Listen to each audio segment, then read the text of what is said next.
Tony Kaukas was a national serviceman in the British Army before migrating to South Australia, where he became an officer in the Army Reserve and worked as a civilian public servant in the Department of Defence for over 20 years. And in fact, it was in that capacity that I first met Tony about 8-9 years ago, when I was involved in putting on some exhibitions to do with military history down at Centennial Park in the Jubilee complex.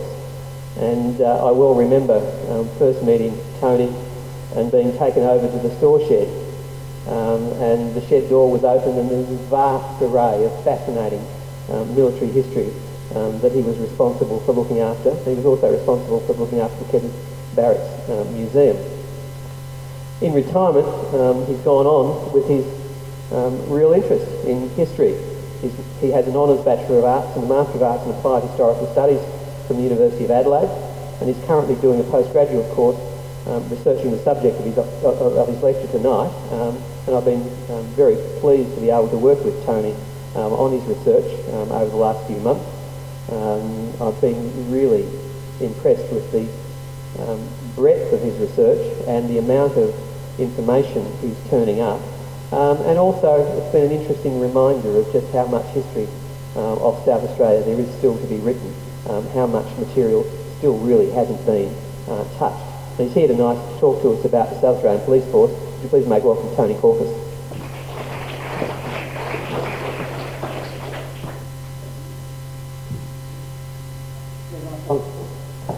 Thanks very much, Rob. Good evening, ladies and gentlemen. Although my talk tonight was titled The Development of the South Australian Police between the wars, that is between 1920 and 1944, I thought, and still think, for an evening like this, it's too vast a subject to talk about. So what I've decided to do is to talk about two aspects of that. That is how important that period was to the police force, and of course important to the history of South Australia, and also the events leading to the establishment of the South Australian Police Force.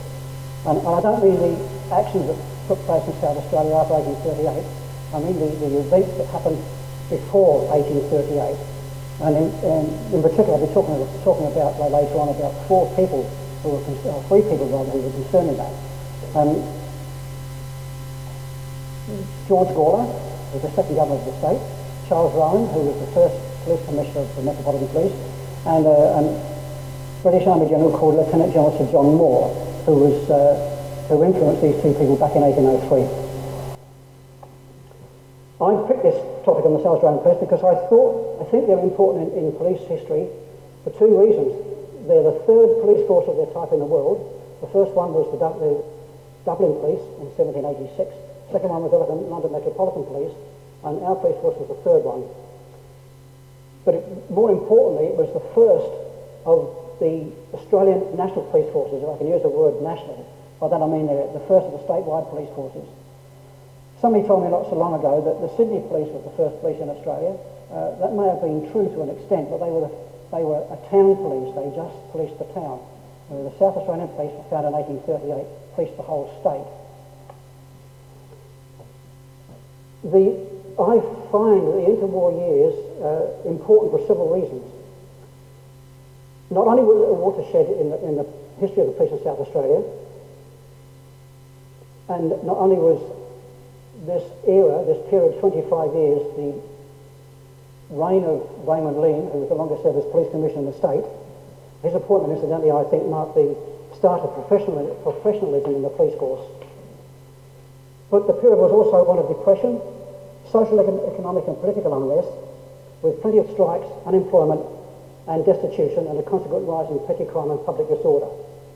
And I think, just as an aside, this was probably one of the first times that the South Australian Police had to deal with public disorder of any magnitude. In social terms too, these 2 decades saw changes in the traditional controls of family, school and religion.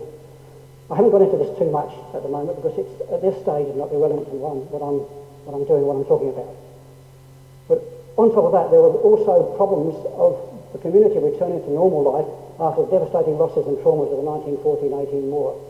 I think South Australia, with its total population of about 500,000, or just under 500,000, lost something like, I'm not sure, some large percentage of its people in the war, lost over 5,000 men killed, as far as I can find out. And that would have, probably nearly every family in the state would have been touched. But it was also a period of change that I think created a boundary between the 19th and 20th centuries and signified the end of the police force.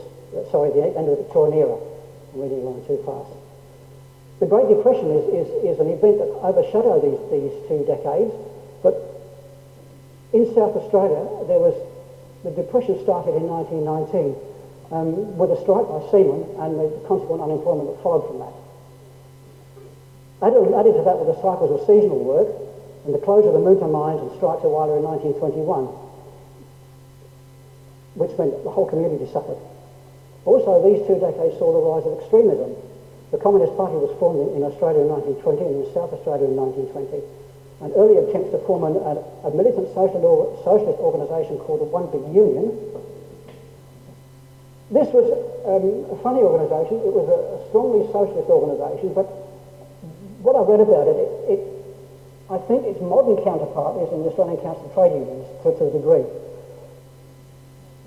This organisation was an attempt to create a worldwide organisation to replace the current system of unions with what they called industrial democracy. I think this organisation came from America, incidentally, and it was squashed pretty quickly over there. But in Australia, the general aims of the architecture of the One Big Union were not merely to reorganise the trade unions, but to transform Australian society by creating an organisation that would train workers to assume full control of industry and to operate them for the mutual benefit of the working community. They also preached to the workers the very life of all industry, which I quote from their little booklet, should own and control the industries in which they labour.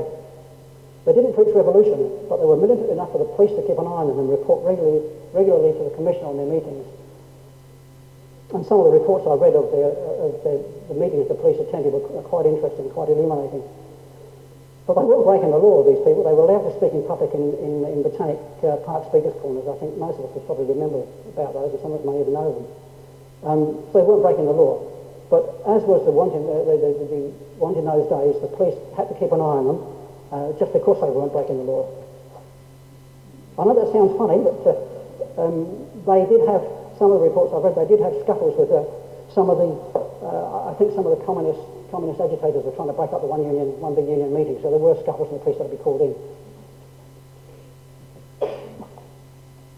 However, the Great Depression made these existing problems worse and increased social misery.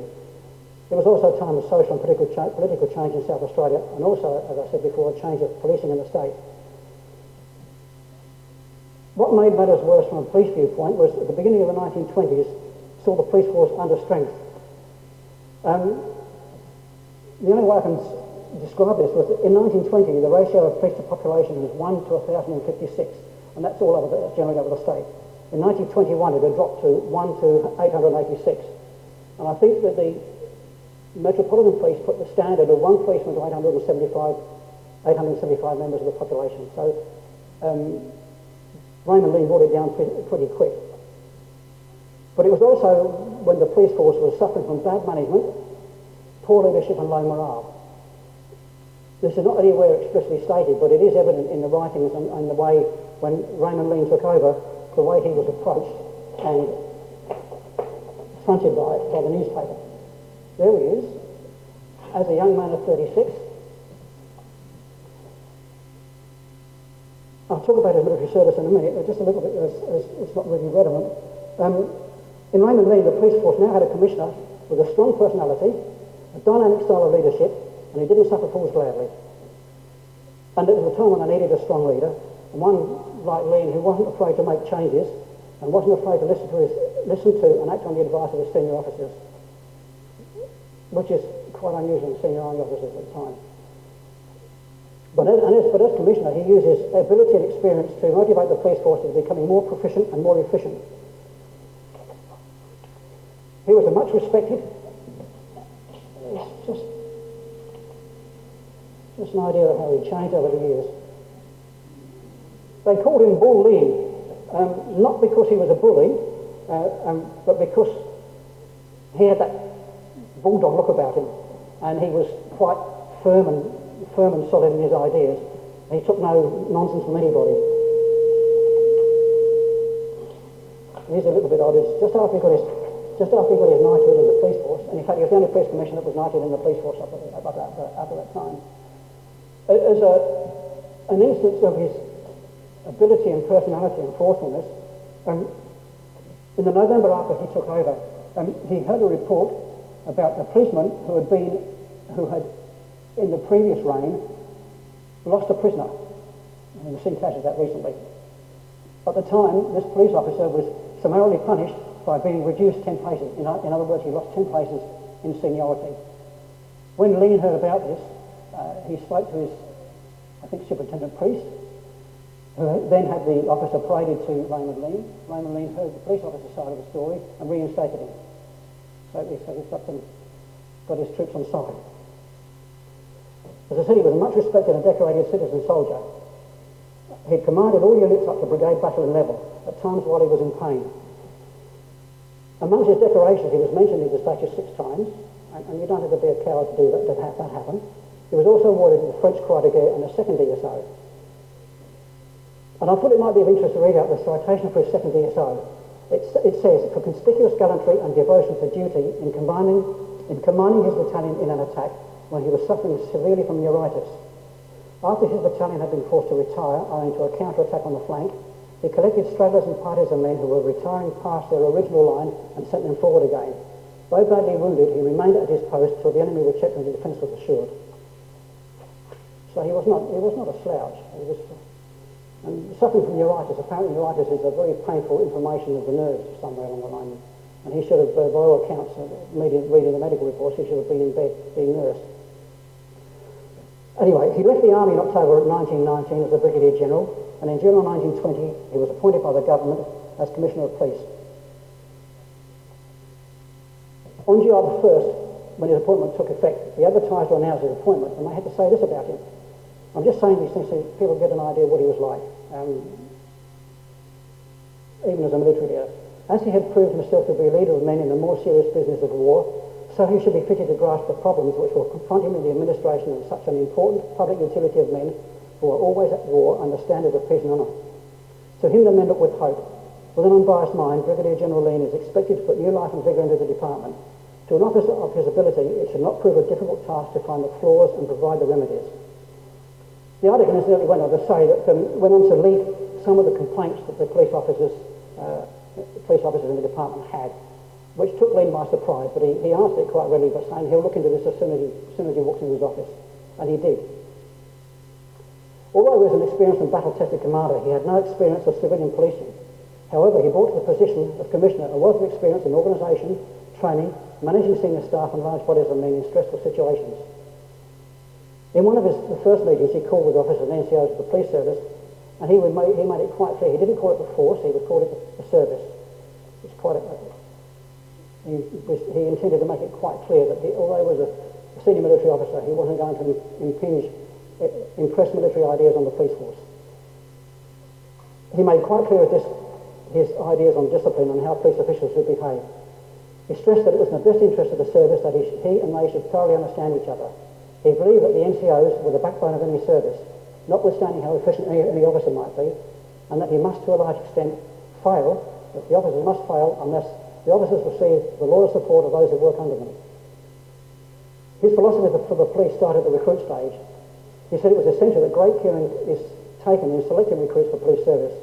They must possess sufficient education to make it possible for them to intelligently and satisfactorily discharge their duties. He also made every effort to ensure a thoroughly disciplined, efficient and contented police force, because he believed that if the men under him were contented, they would do their job better. His appointment came at a time when the police force was in need of strong leadership and firm guidance. With his personality and command experience, Raymond Leane was able to provide this from the day he took up his appointment.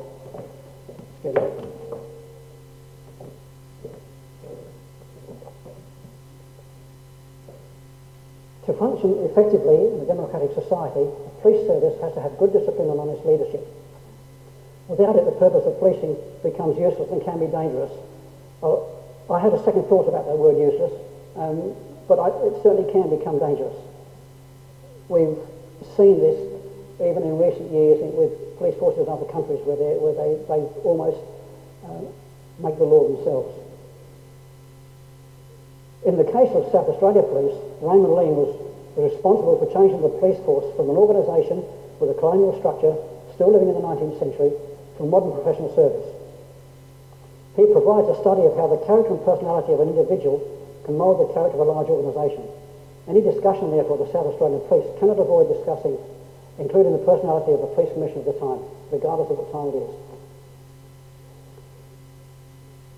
Realistically, though, I thought that this period cannot be looked at in isolation. I don't think you can just take a period out of history and look at it between those two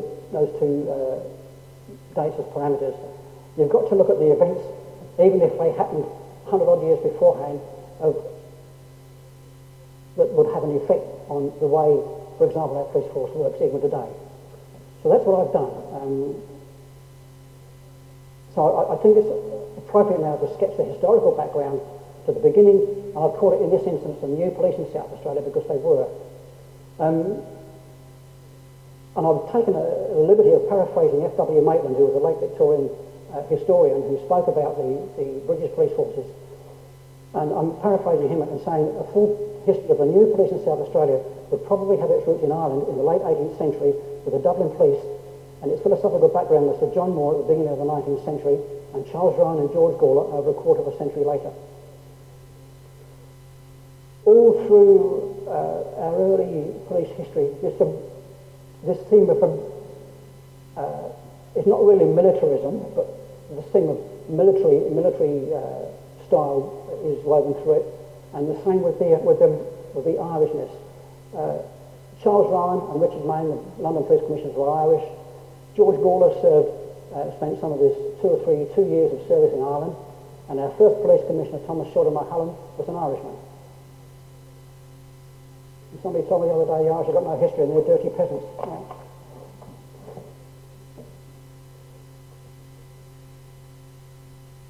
I also want to try and look tonight, if I can, at the connection between the formation of the South Australia Police, the London Police and the Army of the time. I'm certain there are strong connections and they affected the type of police service that survived throughout the 20s and they still exist in South Australia today. The style of the modern police institution, large, well-trained, coordinated bodies of men that first appeared in Ireland in the late 18th century, In 1785, a police bill was proposed for London, but was rejected by Parliament. And that, again, is another story in itself, which is not relevant to tonight, unfortunately. This was essentially the bill that was passed by the Irish Parliament in 1786 for the city of Dublin. And the Dublin police force was later considered to be an experimental model for the London police, because a similar organised structure was adopted in 1829. The Dublin police was a uniformed, armed and centrally controlled police force. The London police was also uniformed and centrally controlled. It differed from the Dublin police in that it was not armed. Both these police forces would have an effect on the formation of the police in South Australia. But the one advantage that South Australia had over the English and Irish police was that the early settlers in South Australia perceived a real need for the police. As a result, Governor Hindmarsh, as we all know, authorised the formation of the police force early in 1838, but he was fought by the resident commissioner at the time, Fisher. There was a lot of trouble over that. However, it was the second governor, George Gawler, Lieutenant Colonel George Gawler, who was responsible for the legal establishment of the police force based on the plan he had before he left England. Now, I stress that because unless the police force is legal, it's not a police force at all. In May 1841, just before Gawler left South Australia, he wrote to Governor Grey saying that when he was in England, he spoke to Colonel Rowan, asking him to recommend 2 police officers for South Australia. But these 2 Metropolitan Police officers, I think they were both senior sergeants, but they'd served a lot of service in the police force. They'd been in the London Metropolitan Police since 1829. William Baker Ashton, who is better known in the state for being the first governor of Adelaide Jail. He came out here as a police sub-inspector. And someone called James Stewart, unfortunately I can't trace anything about him, who was the senior of the 2, and he came out here as a sub-inspector. And they were both, when they arrived here, after they arrived here in November, they were both promoted to deputy inspectors.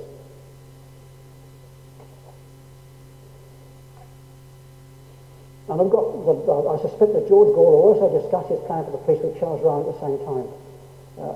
I can't see where he wouldn't have done this. I've got no proof of it, unfortunately. The police force, though, in South Australia at the time was modelled on and influenced by the London police, in that it was uniformed and disciplined with a similar organisation and rank structure, and on the Dublin police, in that it was mounted and armed. It had important differences, though. The South Australia police covered the whole colony, whereas the London and Dublin police only covered each city, as did the Sydney police in 1833.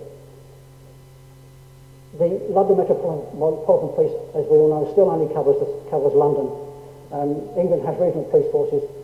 Ireland now has the Garda Síochána, the Guardians of the Peace, which are centrally controlled and cover the whole of the country. And they're a little bit like the South Australian police to some degree. The London and Dublin police, though, operated when established, were formed in old established cities with large populations. The South Australian police were established as a result of popular demand by the settlers of a new and struggling colony with a small population, and that operated in a new and strange environment. On the legal side of it, in London, both the 1829 Metropolitan Police Act and the 1839 Amending Act allowed for justices of the peace to be police commissioners. Although Rowan and Maine were sworn in as justices as JPs after being appointed commissioners. But, however, they did not exercise the judicial function of trying criminals to be brought before them, even though they were trying to keep the police and judicial functions separate. In Dublin and Sydney, the respective acts appointed magistrates to lead the police. In South Australia, the original act, that's the original 1839 Act forming the police, which was later disallowed, and the 1841 Act which replaced it, made no mention of the police commissioner having to be either a magistrate or a justice of the peace.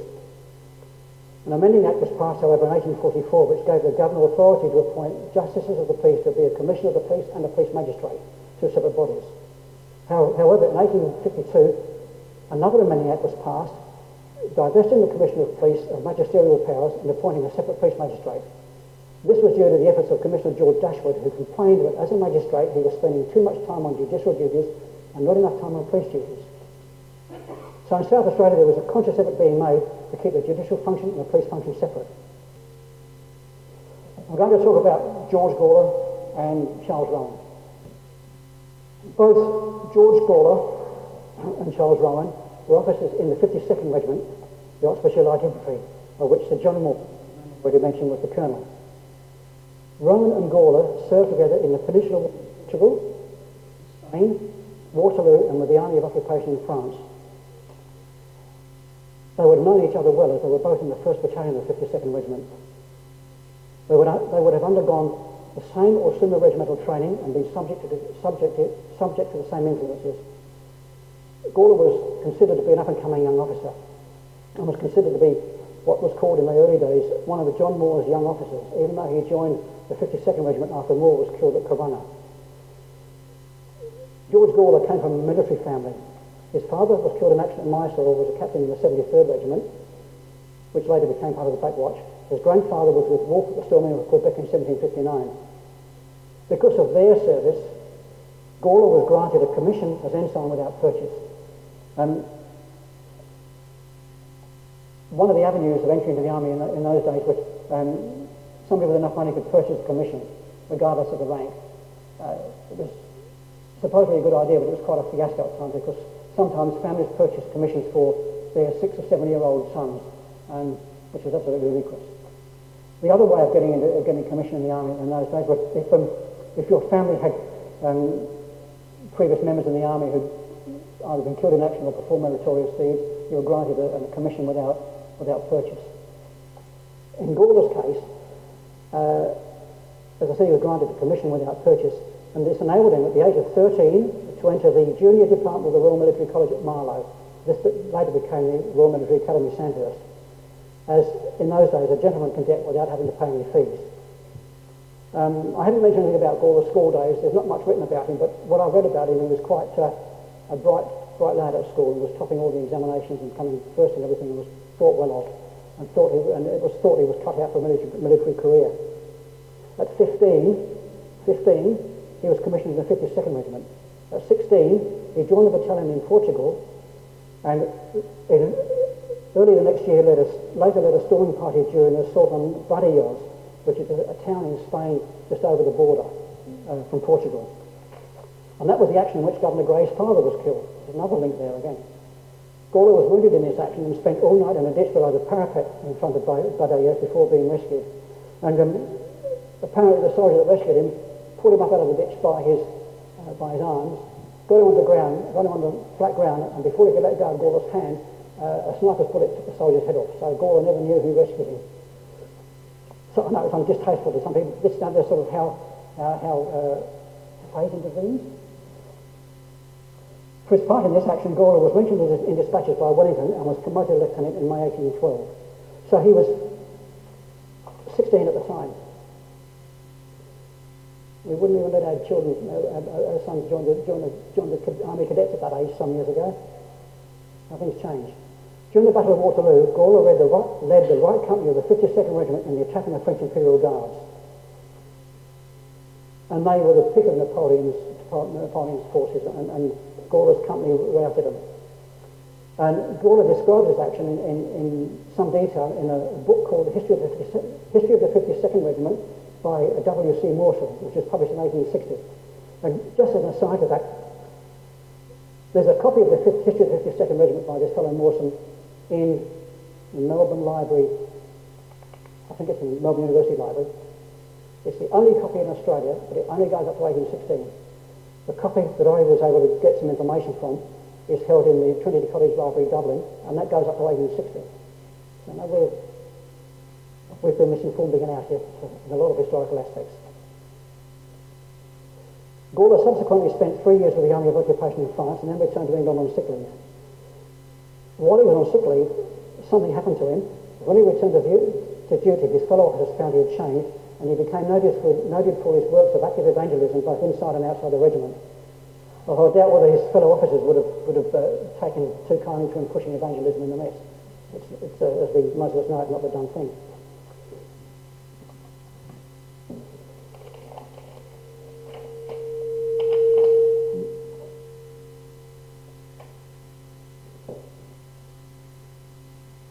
This might seem irrelevant, putting on a map of Ireland, and probably you can see Peter Strawn there frowning and wondering why I'm doing it. I'm not going to tell you, Peter. In June 1821, Gawler and his regiment marched into Richmond Barracks, Dublin. They remained there until May 1822. So they were there almost 12 months, and Gawler would have known about the Dublin police at the time then. I've been trying to find more information about this, but I haven't had any. I've written to the museum of the 52nd Regiment, but as is my past experience with the British Army Historical Societies, they deign not to answer me. It's the same when I wrote to the Metropolitan Police for information. They didn't bother to answer me. In May 1822, they left Dublin and marched to Clonmel and Cashel, which is about 240 kilometres south of Dublin. I would assume they marched across country because these are modern roads, but I've tried to give an indication of where they can't get it right. There we go, just below there. You can see Clonmel and Cashel in a triangle just below there. In Ireland at the time, as Ireland was part of the Union, and there were British Army barracks all over the country. They took 4 days to march from Dublin to Clonmel and Cashel. They arrived there in April 1823. Sorry, excuse me a moment, I've got the dates wrong. My apologies. 1822 they arrived there. In June. In April 1823, that's almost another 12 months, they embarked from Cork for North America. And Cork is down there somewhere. You see it. So he was almost another 12 months in the south of Ireland, and they would have been aware of the Irish constabulary at the time. So those 2 years in Ireland would have given Gawler some information and ideas about the police. He remained with his regiment until 1835, when he left the army as a lieutenant colonel on half pay. In 1836, when he was looking for work, Gawler was half pay. I'm not sure what exactly half pay meant in those days, but it meant that he was virtually on the reserve of officers list, and I don't think they got paid at all. So he needed money with his family. But he was offered, when he was looking for work, he was offered a position of county inspector in the Irish police. But he decided that he didn't want it because the positions were civil and judicial rather than military, and he still wanted to be a military officer. Anyway, early in 1838, he applied for appointment as the Governor of South Australia. He was accepted and confirmed within a month. He and his family left England in the middle of June 1838, arriving in South Australia in November 1838. Between the time of applying for and being confirmed as Governor and leaving England, he would have had at the most 3 months in which to settle his affairs, organise his family for the move, select and approve active and experienced officers of the Metropolitan Police, and that's a quote from the third annual report of the Colonial Commissioners. In addition, he prepared and submitted a plan for police for South Australia to Rowan. I can't prove that he obtained a plan from him. I can't prove that he did submit a plan, but that's what the writings say. I can find no evidence of the plan, however, because I suspect that it was along with a lot of Gawler's papers burnt in an arson attack that destroyed Government Cottage in 1841. He's written in the records, there's quite a long letter about it. He knew who it was. I think he named him in some ways, I can't remember now. Charles Rowan, his colleague in the army, and we've already seen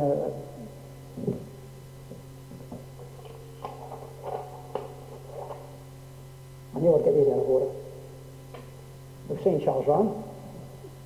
He entered the army as an ensign in the 52nd Regiment in 1797. He purchased his appointment and was appointed as paymaster. He became captain in 1803 and trained under St John Moore at Shorncliffe between 1802 and 1805, I think. He went overseas, saw service in Sicily, and was with Sir John Moore at the Battle of Corunna in 1809. He became a major in 1811 and was present at Battle Yards where he was wounded, along with Gawler, and Governor Gray's father was killed there. In April 1812, he was promoted to Lieutenant Colonel and served in the campaign of 1815 and commanded the wing of the 52nd at Waterloo. Another funny thing about the British Army at the time, when you got to the rank of major, you could either purchase a lieutenant colonelcy or be promoted to it if a vacancy arose. He was lucky he got promoted to it. In June 1815, he was appointed Companion of the Bar and left the army in 1822. He was appointed Commissioner of the London Metropolitan Police in 1829 and retired from them in 1850. Now, in June 1829, the London Police Act was passed, and in July 1829, Robert Peel appointed Rowan and Mayne as Joint Police Commissioners. They had a task ahead of them because the Act left the responsibility for organising, managing and framing regulations for the police to the discretion of the commissioners. Funny enough, in South Australia, the 1839 Police Act left the same responsibility to the police commissioner. And this was to cause, less than 100 years later, these were to cause Raymond Leane some anguish. Because when Leane took over, there were no regulations had been promulgated for the management of the police force, and he had to do it all. However, Rowan and Mayne, starting from scratch, created in 3 months the organisation and establishment of a professional police force for London. The first police were marched to their duties in September 1829. They wrote the first general instructions for the police, part one of which was written by Rowan, covered the organisation and rules regarding conduct and behaviour. Rowan's idea of police law enforcement and crime detection as preventive, and as embodied in Peel's principles, which I'll show you a bit later, was not something new in policing. Patrick Colquhoun had in 1796 propounded the idea of a preventive police along with reform of the law. What was new was that Rowan was the first to put the ideas into practice with the civilian police, but he gave it a much wider scope. He saw prevention, if used properly, as being superior not only to suppression of crime but also to detection. Rowan's instructions detailed, as I said, the organisation and establishment of the London Police. The London Police were organised into police divisions, each divided into sections, with each section divided into beats. At the heart of each division was a station or watch house from which all duty of the division was carried out. His establishment consisted of one police company for each division, and each company was divided into 16 parties, each of one sergeant and 9 men. Now, I've included this deliberately here because in South Australia, the colony was divided into police districts, with the District of Adelaide divided into police divisions. Each police division in Adelaide was divided into sections, and each section into beats. There was a station house from which all the duties of the division were carried out. There was also, as the same in London, a sergeant's party for each section, and each constable had its own beat. This is 1926 or so, a photograph of the Metropolitan Police in Adelaide being marched to their respective beats. The armbands they wear show they're on duty, because in those days the police force, members of the police force were supposed to wear uniform on and off duty. And the only way they could distinguish them on duty was with the armband on the left-hand side. The third one from the back, behind him you can see the sergeant. You can just see the edge of his stripes. He's wearing a different hat badge. And there's a bag lady got in between some, or two bag ladies got in between there. But this is what they did in London too. They marched the policemen to their beats. The sergeant marched to the beats, and the same happened in Adelaide. They marched from the watch house or the station house to their respective beats, and the police officers going off beat were marched back again to the station house. Very, very similar to the London police, only on a slightly different scale and a smaller and different scale. They had to be, because it was a different environment altogether. Without going into great detail on the instructions, it is suffice it to say that the general instructions of the South Australia Police followed a similar line to the London Police. In some instances, the wording was exactly the same. They've just been lifted out of them. And these are the 1854 instructions for the South Australian Police. I can't find an earlier copy. This is the only one that's available. And when you compare them to what's available on the London Metropolitan Police instructions, the similarities are uncanny. Well, I don't think they are really deliberate, but they're still uncanny to us in this day and age. Excuse me. Oh. Although Rowan adopted the 19th century regimental organisation for the London Police, in order to ensure they were not seen to be a military, he changed them slightly. He adopted the titles of superintendent and inspector for the commission ranks, sergeant and constable for subordinate police ranks. As we all know, the rank of constable was an ancient and honourable rank in British policing. The rank of sergeant, though, was taken straight for the army. Because in those days, well, they still are, but sergeants were considered to be middle-level professionals without which the army cannot function. As for the army, Charles Rowan saw the sergeants as being the link between the commission ranks and the constables. The ranks of superintendent and inspector were first used as police commission ranks in the 1822 Irish Constabulary Act. Now, I haven't talked much about those tonight. They do have an impact on our police, but if I talk about those too much tonight, I'll be rambling on all night. But I thought I'd bring that point in there because I've often wondered myself initially where the rank of superintendent and inspector came from. I know they were used for civilian officials in England who oversaw such institutions as parish courts and orphanages, but I couldn't see where they related to police until I read the 1822 Irish Constabulary Act, and that's where they were first mentioned. An inspector was in charge of a police station and commanded sergeants and constables. The superintendent was in charge of several stations and commanded the inspectors. It wasn't quite the same out here because we didn't have a big enough force to have superintendents till later on. But the sort of ethos is the same. The inspectors commanded the police station, the sergeants commanded the troops. But the point I wanted to make here is the whole system of sergeants' parties, with inspectors linking them to superintendents at divisional headquarters, is an adaptation of an infantry battalion's organisation at the time, with sections and platoons all linked back to a company headquarters and with each other by officers and non-commissioned officers. Now, I said at the time, but even today in the army, in the army of today, you still have sections and platoons linked back to company headquarters, back to battalion headquarters, and all commanded by intermediaries, all the sergeants and junior officers and so on. So there's a big similarity there. The value, I think, of Rowan's instructions is their relationship with the views of Sir John Moore and the Duke of Wellington on the subject of army discipline. Moore believed that company commanders should have considerable power and authority delegated to them from regimental headquarters, and that they should, as officers, be made the basic units for discipline based on a new and close relationship between officers and men. And I think, yes, it is the same when I was in the army here, the same applies today. Wellington disliked this idea immensely and advocated not only retaining the existing gulf between commissioned officers and men. In the British Army there's still that gulf, in the Australian Army there isn't. But developing and increasing the powers and authority of non-commissioned officers, whom he called the backbone of the British Army. The same happens here, the NCOs are the backbone of the army here. Oh no, I felt they're right often enough. As a result of his experience with both his ideas, Rowan adopted what was best and valuable in each of them. He used Moore's idea of what the relationship should be between officers and men, chiefly that they should be firm, fair and friendly. Wellington's ideas of the increased powers of NCOs as the backbone of the army were used by Rowan to make the sergeants a powerful intermediary between the commissioned officers and constables. I think we see this to a degree in